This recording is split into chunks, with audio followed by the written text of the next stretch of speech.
আল্লাহ রব্বুল আলামিন আমাদেরকে পাঠিয়েছেন দুনিয়ার কোনো উদ্দেশ্য হাসিল করার জন্য নয়। দুনিয়ার লাইনে আমরা দেখি,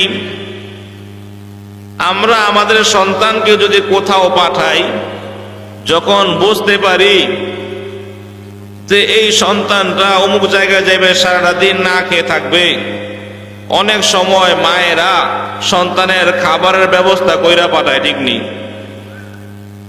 আচ্ছা, যেই কাজের জন্য আমি আপনি যাই, যদি মা রাস্তার খাবার আমাদেরকে দিয়ে দেয়, খাবারের কোনো টেনশন আছে?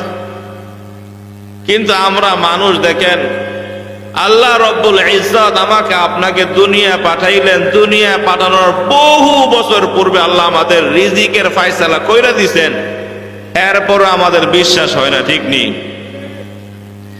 মেরে আজিজ দোস্ত বুজুর্গ, দুনিয়ায় যখন একবার এসেই পড়ে